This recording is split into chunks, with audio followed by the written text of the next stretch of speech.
Hallo zusammen. Heute geht es um ein ganz besonderes Video, und zwar habe ich das mit Brian Tracy aufgenommen. Das Video ist jetzt ungefähr vor 2 Jahren gewesen, in etwa. Und ja, damals ging es um die Bücher von Brian. Und ich hätte mir damals noch nicht gedacht, dass ich tatsächlich mal mit ihm gemeinsam ein Buch schreiben werde, was ich jetzt gerade mache. Und sogar für dieses Buch die Vermarktungsrechte weltweit bekomme, also 1:1 mit ihm gemeinsam. Und ist für mich natürlich nochmal eine ganz, ganz spannende Erfahrung. Ich kenne Brian jetzt viele, viele Jahre. Er war für mich immer ein Mentor. Und ich habe auch meine Bühnenauftritte mit ihm genossen. Das war einmal 2012 und dann ein weiteres Mal 2017. So, jetzt fliege ich demnächst zu ihm, und zwar an die Westküste der Vereinigten Staaten. Da freue ich mich schon sehr, nach San Diego, wo er wohnt. Und ja, da werde ich euch auch mitnehmen auf diese Reise und ja, vielleicht jetzt die Vorgeschichte sozusagen. Ich habe damals den Brian interviewt, das war mitten in diesen Lockdown-Phasen, und wir haben uns damals über seine Bücher unterhalten und ja, vielleicht für euch auch mal ganz interessant, da reinzuschauen und vielleicht noch die eine oder andere Inspiration zu bekommen. Brian Tracy, für diejenigen, die ihn noch nicht so gut kennen, ich glaube, er ist in den USA neben Tony Robbins der bekannteste Trainer im Bereich der Persönlichkeitsentwicklung. Er ist ein Urgestein, sage ich mal, der Persönlichkeitsentwicklungsszene, und da ist mir wirklich eine ganz besondere Ehre, mit ihm gemeinsam dieses Buch jetzt zu schreiben. Da komme ich nachher nochmal drauf zu sprechen, aber jetzt steigen wir vielleicht mal direkt hier in das Interview ein, vor 2 Jahren. Ich habe ihn gefragt, wann er sein erstes Buch geschrieben hat und ja, wann er dann überhaupt auch begonnen hat mit seiner Speaker-Trainer-Karriere sozusagen. Schauen wir mal, was er darauf antwortet. How many years ago you have written your first book? It was 1979. 1979. Okay. I have read maybe 6,000 books. Oh my God. And I began speaking and giving seminars like this in 1981. Also 1981 hat er zu sprechen begonnen, auf Bühnen und so weiter, und Seminare zu geben. Und 1969 bereits hat er sein Buch damals geschrieben, sein erstes, also das ist dann fast so alt wie ich. Und ja, er ist, wie gesagt, seit damals eigentlich jedes Jahr auf Hunderten von Bühnen, unheimlich viel unterwegs auch, und auch jetzt noch die letzten Jahre, trotz fortgeschrittenen Alters. Er ist jetzt 80 dieses Jahr, ist er also noch voll aktiv. Und ja, wir hören mal rein, was er so zu seinen eigenen Büchern vielleicht zu erzählen hat. I said, okay, of course. And so that book, which was my first and maybe my best book, was called Maximum Achievement. Maximum Achievement. And the audio program was called The Psychology of Achievement. Okay. And many people all over the world say that it is the best book on success ever written. And I agree. Thank you. Great. It's a difficult question, I know this, but which of your own books is your personal favorite? Can you tell us? It would be the book Maximum Achievement. Maximum Achievement brings together all of the best ideas that I ever learned. And it puts it into a system. And people who read this book change their lives forever. And the book has been published in many languages, some of them legally and some of them not legally. Yeah. All over the world, the book has been published, and it changes people's lives. Ja, ist auch ein ganz interessanter Aspekt. Er sagt, er hat millionenfach sind diese Bücher natürlich durch die Welt gegangen, manche legal über die Verleger, über die richtigen, und manche aber auch illegal. Ist also auch bekannt, dass es gerade in vielen osteuropäischen Ländern und in afrikanischen Ländern und auch asiatischen Ländern es immer wieder Schwarznachdrucke gab von bekannten Büchern. Und ja, am Ende hat das dann natürlich dazu beigetragen, dass noch mehr von diesen Büchern die Leute gelesen haben und natürlich noch mehr Leute dann zu den Live-Events letztlich gekommen sind. My most successful book is called Eat That Frog. Yeah. And it's an interesting book because my publisher asked me, can you write a book for us? And I said, yes, here's a book that I think would be very popular. And it was called Double Your Income, Double Your Time Off. Okay. 21 Ways to Stop Procrastinating. And my publisher said, well, he said, it's a kind of a boring title. He said, but chapter 15, there's 21 chapters. Chapter 15 is Eat That Frog. And what it says is if the first thing you do in the morning is you eat a live frog, then you'll have the satisfaction of knowing that that's probably the worst thing that can happen to you all day long. Ja, er spricht über das Buch Eat the Frog. Das war also tatsächlich sein erfolgreichstes Buch. Viele von euch haben das vielleicht gelesen oder zumindest davon gehört. Da geht es also darum, dass man die unangenehmen Dinge sozusagen morgens zuerst erledigt, also den Frosch sozusagen im übertragenen Sinne zu essen. Dann kann eigentlich, wenn der in der Früh schon weg ist sozusagen, wenn der weggegessen wird, kann nichts Schlimmes mehr passieren im Laufe des Tages. Da geht er jetzt ein bisschen näher drauf ein. The story is that if you start your day and you finish your most important task, for the rest of the day, you will be performing at a very high level. And people all over the world have written to me and come to me at my seminars and said that this book changed their lives. This book made them wealthy. This book transformed their income. This book made them rich. Ja, also da geht es darum, first things first, also wichtige Dinge zuerst zu erledigen, sozusagen gleich am Beginn des Tages. Ich glaube, das ist eine Gewohnheit, die kann sich jeder aneignen, die macht dich am Ende erfolgreicher. Ich habe es mir immer auch ein bisschen anders vorgestellt. Ich habe immer gesagt, ich mache jeden Tag etwas, was mich meinem wichtigsten A-Ziel näher bringt. Und zwar auch gleich am Morgen. Ganz, ganz wichtig. Das kann ein Telefonat oder mehrere Telefonate sein. Das kann ein wichtiges Gespräch sein. Das kann eine wichtige E-Mail sein. Aber bevor sozusagen andere deinen Alltag blockieren und du in den Reaktionsmodus kommst, geht es darum, zuerst aktiv in den aktiven Modus zu gehen und für dich Dinge zu tun. Deswegen auch ganz, ganz falscher Ansatz, morgens mit Mails zu starten, die du beantwortest oder mit irgendwelchen WhatsApp-Nachrichten, dann bist du sofort im reaktiven Modus und nicht im Selbststeuerungsmodus. Also Eat the Frog ab jetzt immer als erstes sozusagen. I did not graduate from school, and I started to become interested in philosophy. Actually, I was interested in many things, but I wanted to be sort of better educated. So I read the work of Aristotle. And I learned that Aristotle is the #1 philosopher in the world, in history. They said that for 2,000 years after Aristotle, everything was merely a commentary. But Aristotle said it. And what Aristotle said is that everything in your life is your habits. Is that if you have good habits, then you are going to be successful. And Aristotle also said everything is hard before it's easy. Yes. Ja, also der Satz ist mittlerweile zu einem meiner Lieblingssätze geworden. Everything is hard before it is easy. Alles ist hart, bevor es beginnt leicht zu werden. Wie gesagt, von Aristoteles. So when you start to develop a habit, it's very difficult. But once you have developed the habit, it's very easy. And once you develop the habit, then you can accomplish more and more and more. So that's just one idea from Aristotle that I like so much. And I began to study habits. Where do habits come from? How do you develop a habit? And then I said, what are the habits that successful people have? And our book, $1 Million Habits, has 12 chapters, because I used to write books and audio programs with 12 chapters each.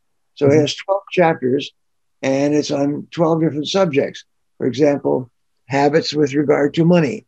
There's about 10 or 12 habits in each category. Mm-hmm. So there's maybe 150 habits. Habits with regard to relationships, habits with regard to health, mm-hmm. habits with regard to success, mm-hmm. habits with regard to many things. So ein ganz, ganz wichtiger Punkt, glaube ich, den wir uns alle merken können, Gewohnheiten. Ja? Also Menschen neigen ja dazu, Dinge so lange zu tun, bis sie zur Gewohnheit werden. Und die meisten Menschen da draußen haben natürlich sehr viele schlechte Gewohnheiten. Ne? Das beginnt im Bereich der Gesundheit. Sie rauchen, sie trinken zu viel und so weiter. Also es sind alles Dinge, die man sich irgendwie mehr oder weniger unbewusst wahrscheinlich im Laufe der Zeit antrainiert hat. Und genauso haben aber natürlich auch die erfolgreichen Menschen Gewohnheiten, Dinge, die sie sich sozusagen antrainiert hatten oder haben. Und ja, das ist ein ganz, ganz wichtiger Punkt, wo Brian jetzt drüber spricht. And I find that if you learn a habit, then it becomes automatic and easy. And from then on, your whole life will be different. So mm-hmm. this book, $1 Million Habits, changes your life forever. Mm-hmm. Because it's basically like programming your subconscious mind, and so that you do the most important things automatically. And you're happy all the time. You're mm-hmm. successful. You have a positive influence on other people. You are a good example because people look up to you. Mm-hmm. And especially one chapter is on money, is what are the habits of money? And once you have learned the habits of money, you can go up and down, which you will, but you will never worry about money again because you'll always be able to earn all the money that you want. Mm-hmm. Great. Yeah, so it sounds easy. Remove bad habits, bring good habits in your life, and everything is a habit. Okay, great. Another great book from you. It was also very inspiring for me and helped me a lot. Is the book about setting goals. Do you have also one small part for us? What you can recommend? What is the most important recommendation for setting goals? Well, I began to coach business owners. In 2001, the economy went down and people came to me and said, can you help me with my business? And I am a speaker and I speak to thousands of people. And I said, well, it's not economical for me to work with one person when I speak to 1,000 or 5,000 people.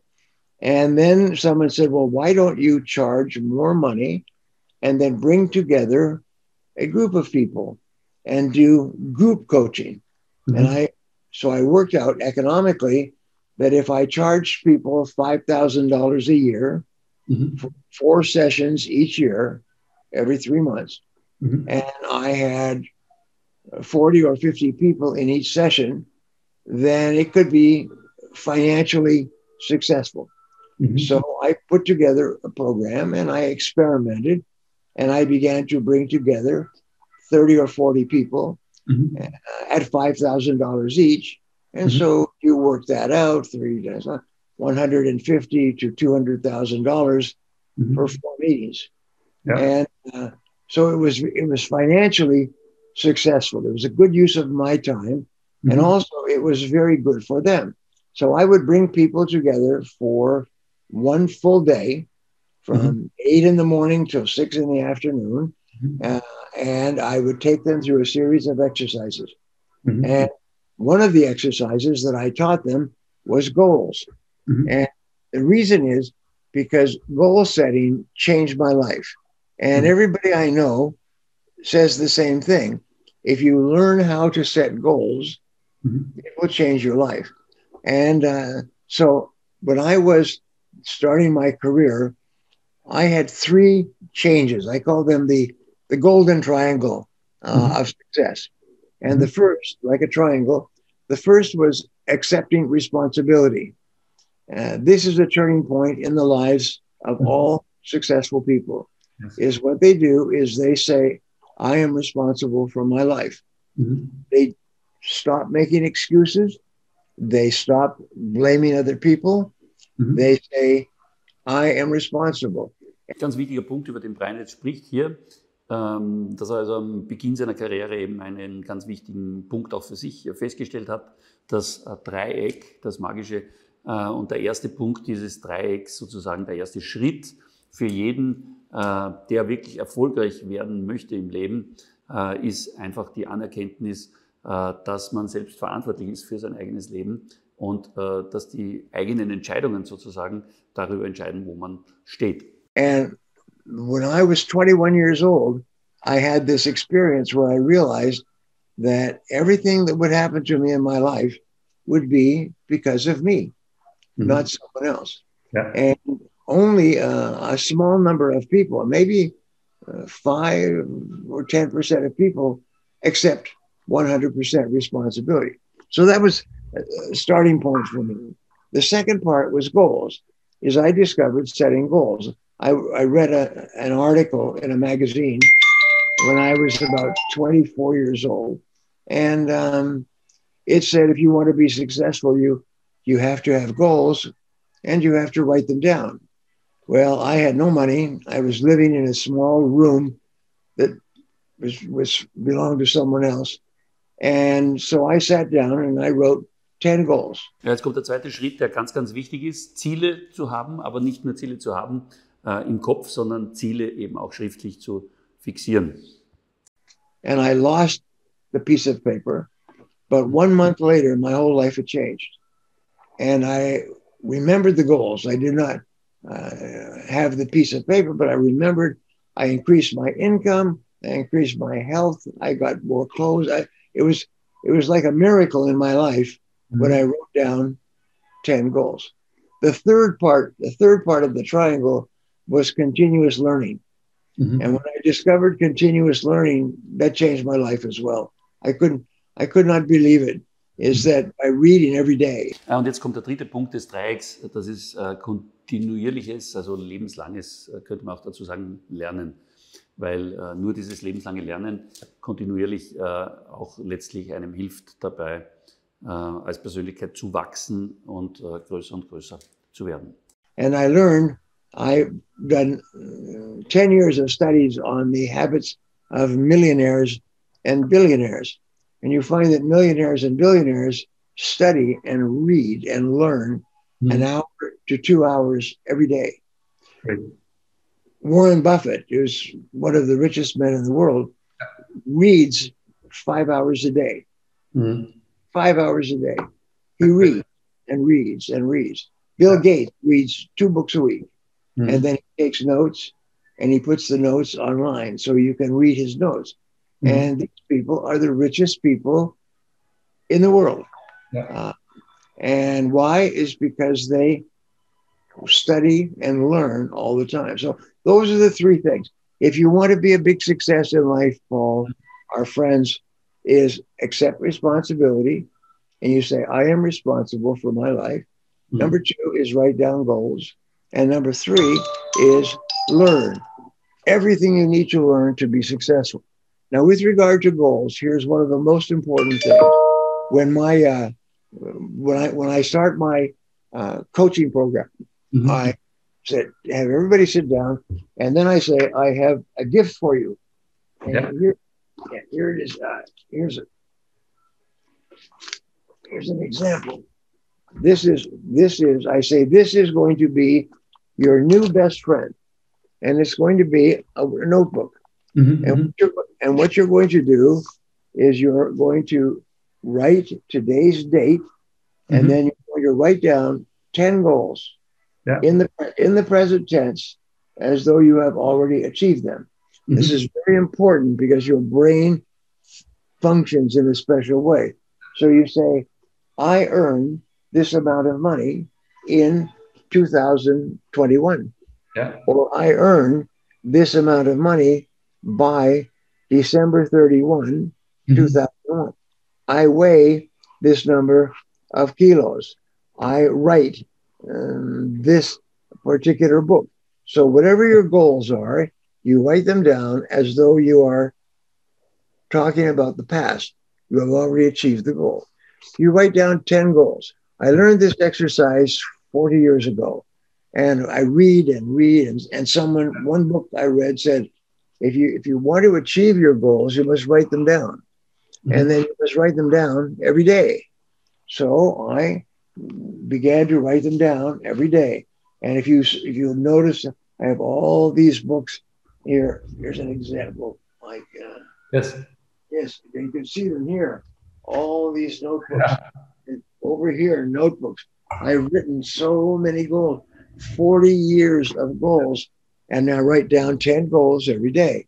Now, here's what happens. When you write down a goal, you program it into your subconscious mind. Mm-hmm. Your subconscious mind then takes this goal and gives it to your superconscious mind. Yeah. Your superconscious mind is a universal power that you have access to. And the way you unlock your superconscious mind is you write down your goals. Mm-hmm. And so when people came to my coaching program, I would guarantee, I would charge them $5,000, but I guarantee that you will double your income and double your time off with your family in 1 year. And if not, I will give you your money back. Yeah. And now, to guarantee this, here is your new best friend. And this is what we're going to do. So I have everybody, the first day of the program, I have everybody write down their goals. And then the next day you come and you don't copy it. What you do is you turn the page over and then you write down your goals from memory. And then the next day you write down your goals again. Every day you write down your 10 goals. And what will happen is the goals will change. The way you write them will change. The order of priority will change. Some goals will drop off. Some goals will become more important. But once you do this for a month, you'll start to write down your 10 goals automatically. And your whole life will change. Yes. And if only 3% of adults do this exercise. Mhm. If you do this exercise, your life will change. Ja, ich kann das nur bestätigen. Ich mache das selber seit vielen, vielen Jahren und es ist ganz interessant, dass viele andere sehr erfolgreiche Menschen, einige von euch oder die meisten von euch kennen wahrscheinlich auch Grant Cardone, Milliardär mittlerweile in den USA, einer der erfolgreichsten Immobilieninvestoren. Auch er hat übrigens bei Brian gelernt, auch ganz spannend. Und ja, er macht das Gleiche, er schreibt das auch in seinem Buch. Er schreibt jeden Tag seine 10 wichtigsten Ziele auf. Und wie gesagt, ich kann das jedem nur empfehlen. Es hat Zeiten gegeben in meinem Leben, da habe ich das gemacht, hat super funktioniert. Wie oft im Leben, man wird dann etwas nachlässig, habe es dann eine Zeit lang auch wieder nicht gemacht, bis ich dann gemerkt habe, okay, irgendwas ist jetzt anders in meinem Leben. Irgendwas funktioniert jetzt doch nicht so. Und dann habe ich wieder angefangen damit und siehe da, es funktioniert noch immer. Ja, kann ich also, wie gesagt, guten Gewissens weiterempfehlen. And very quickly. It's almost like sort of taking a dynamite where you go, boom. What happens is your life changes. So that is the most important thing about goals, is to write them down. Yes, I can confirm this. I have learned a lot of good things from you and from your books and personal from you, and I can confirm this works. Yes, this works really. Great. Thank you, Brian. A lot of people have in these unsafety times bad feelings, have fear about their money, the fear about the money. They have the feeling money is not safe at the bank, or people want in critical times, sometimes real assets like real estate, like shares. What is your recommendation? You have spoken about 2001, we had 2007, we had a lot of unsafety times in the last 50 years. What have you done with your money? What is your personal recommendation in unsafety times like now? At first for the money, at second for the brain. Well, I read all the time. So I read a lot about money. And for many years, I had no money at all. And then I began to invest a little bit in real estate. And I became very wealthy in real estate. But I became wealthy writing books and producing audio programs and building a business I now have staff of about 35 people, and we market our audio and video learning programs worldwide. So what I've done is I have opportunities, and when I have an opportunity, I study it. Now, I have made some mistakes, and I'll tell you this: successful people. I've sat with groups of rich people, and when they talk about their lives, they always talk about their mistakes. Rich people don't talk about being rich. They talk about the mistakes they made. The biggest mistake that I made was I did not get enough information. I was too confident, and I didn't study the subject. The other big mistake I made is I worked with the wrong people. Is I trusted the wrong people. I was too confident, and I did not do my homework. So one of the great principles for success with money is do your homework. Do your homework. Study every detail of the business. Never trust to anything. Always check and then check again and again and again, and keep your hands on your money all the time if you want to be successful. There's a Japanese saying that says that earning money is like digging in the sand with a pin,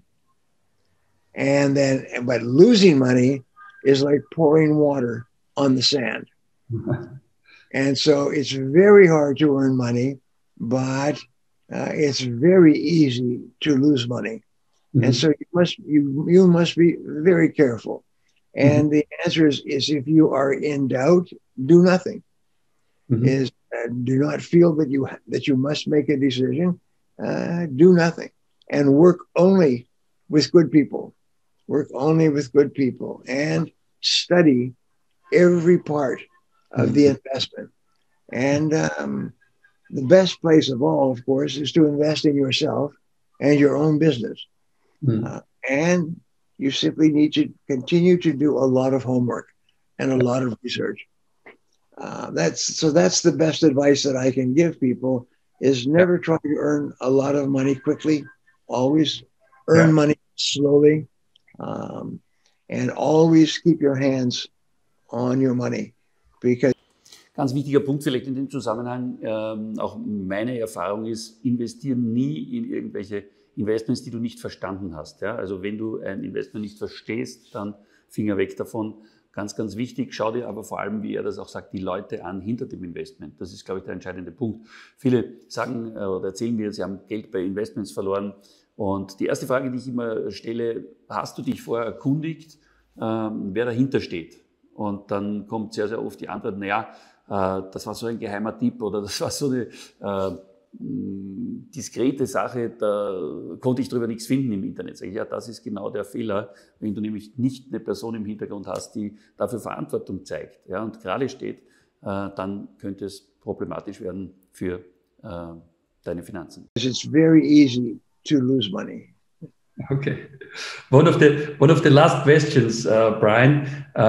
You are also an expert about leadership, yes? And sometimes we have the feeling in times like in critical times, in difficult times, sometimes we're missing good leadership in companies, good leadership in politics.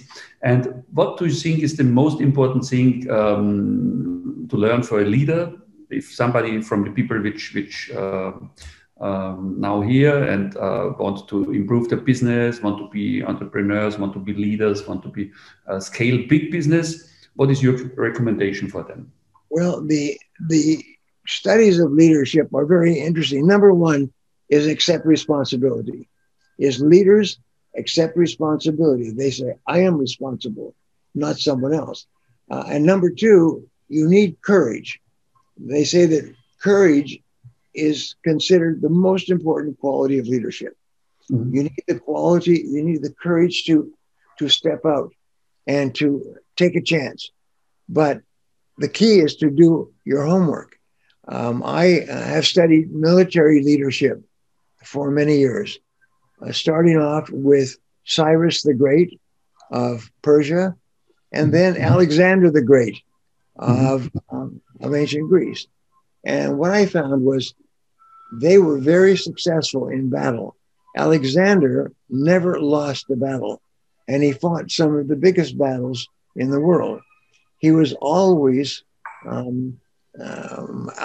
overcome with too many of the enemy, sometimes 5-1, and he always won. And the reason was he studied every part of the battle in detail before the battle began. He looked at every detail and he never assumed anything. He worked with his other generals and his leaders, and they looked at every part of the battle and the battlefield before they took action. And so it's the same sort of thing in business, is, as I said before, is accept responsibility, have the courage to move forward with no guarantees. And then when you do move forward, put 100% of your energy into your work until you succeed. So that's what leaders do. Accept responsibility, move forward courageously, and just keep on working until they succeed. Great, Brian. Brian, you are still so lot of work, but you like your work. I feel this. And you are busy all the time, and you're traveling, and you have, since our last meeting on stage together, you told me you was on 85 countries or something like this. Is this, I remember right, yeah? And you have written or completing last short time ago, your 91 book, you told me. And the name is The New Psychology of Achievement, How to Increase Your Income, Achieve Your Goals, and Create a Wonderful Life. So can you tell us a little bit for the end of this interview, what about this book, and perhaps one or two special ideas from this book for us? Well, I have told you already the most important things in this book. Perhaps the very most important idea has to do with your brain. And it's called the law of belief. And the law of belief says that your beliefs about yourself on the inside become your reality on the outside. And so the more you learn about what you want to do, the more likely it comes on the outside and becomes your reality. So what do you believe about yourself and your business and your future? You've also heard about the law of attraction, is that you attract into your life people and circumstances that help you to achieve your goals. But then we come back to what we said earlier, write them down, write it down. Because the more you write it down, the more you program it into your mind, and the more you believe that it is true. The more you believe that it's possible, and exactly at the right time for you, your goal will come true. So those are the things that I learned in my book, The New Psychology of Achievement. After 20 years of selling and promoting my first book, I've learned so many new ideas. So I am writing a new idea which brings in all the new ideas I've learned in the last 25 years. And so if you read the first book, The Psychology of Achievement, plus the second book, The New Psychology of Achievement, you are going to have a wonderful life. Great. Yes, I'm very, very grateful for this interview, Brian. Very, yes, I have really good feeling, and happy that you're here. Thank you very much, also in the name of our people here. So I know you speak a little bit German, some sentences, or a little bit. Gott sei Dank, ich spreche viel Deutsch. Ja. Deutsch, ich weiß es, ja. Mehr und weniger. Übung ist alles. Und wenn ich genug Übung habe, dann kann ich Deutsch reden, ohne Probleme. Aber hier in San Diego, Kalifornien, ich habe sehr wenig Gelegenheiten, um Deutsch zu reden. So, mein Deutsch ist ein bisschen schwierig. Thank you. The last sentence is always from a guest. It's a little bit about motivation or something like this. You can make in English, you can make in German, however you like. The last sentence is for you. I will say in English, the most important thing is to get up each morning and begin working immediately. Is practice my eat that frog principle. Is the night before, make a list of everything that you are going to do the next day, and then select the most important thing that you can do. And when you start work the next day, start with that one task and work at it until it is complete. And just do that every day. It's very simple. Start and complete one task every morning until it becomes a habit, until it becomes automatic and easy. And that will change your life more than anything else. It will become actually a miracle, is you will start to do it over and over. And the more you practice setting and achieving your goals, the more you accomplish and the faster and easier you accomplish. Thank you very much for this lot of content and yes, for your time, Brian. I hope we see each other not so far from now in wherever on this wonderful world. Yeah. And thank you very much in the name of all the people here. Yes, we wish you all the best. Best greetings to San Diego from Mallorca Island. And yes. Und vielen Dank. Und wir werden ein wunderbares Leben haben in der Zukunft. So es war eine große Vergnügen, mit dir zu reden. Danke. Danke, Brian. Vielen Dank. So, das waren also jetzt ein paar Highlights aus dem Interview mit Brian Tracy. Vielleicht den letzten Punkt nochmal mitnehmen von deiner Seite. Jeden Tag morgens aufstehen und die Ziele, die 10 wichtigsten Ziele, das haben wir ja vorher schon gehört, aufschreiben und dann geht's los. Wenn du dir am Vortag eine Liste gemacht hast, wo du notiert hast, was die wichtigsten Aufgaben des Tages sind, dann geht es darum, eine sozusagen als den Frosch zu determinieren und zu markieren und dann in der Früh damit loszulegen. Ja, das war also damals mein Interview mit Brian Tracy, jetzt auch schon wieder ein paar Jahre zurück. Und da habe ich noch nicht gewusst, dass ich ein Buch mit ihm schreiben werde. Und das ist jetzt sozusagen das nächste Highlight. Brian hat seinen Teil des Manuskripts mir zugeschickt, knapp vor Weihnachten. Wir sind jetzt fast fertig ich mit meinem Teil und jetzt beim Zusammenfügen. Und wie gesagt, in wenigen Wochen bis Monaten hoffe ich dann, dass wir dieses Buch am Markt bringen werden. Wir haben das Ziel, in 16 Sprachen, über 50 Ländern das Buch herauszubringen. Und so viel darf ich schon verraten, es geht um Geld und es geht um die Gesetze des Geldes, wie du sozusagen mit der Kenntnis dieser Gesetze des Geldes mehr Geld in dein Leben holst, auch auf praktische Art und Weise. Mehr verdienst, mehr behältst und natürlich auch am Ende des Tages mehr hast, um richtig gut zu investieren. Darum geht es ja auch immer wieder. Und ja, vielleicht konnte dich dieses Video ein bisschen inspirieren. Dann freue ich mich, wenn du es likest oder wenn du hier noch den einen oder Kommentar hinterlässt. In diesem Sinne, bis bald. Tschüss, ciao und servus.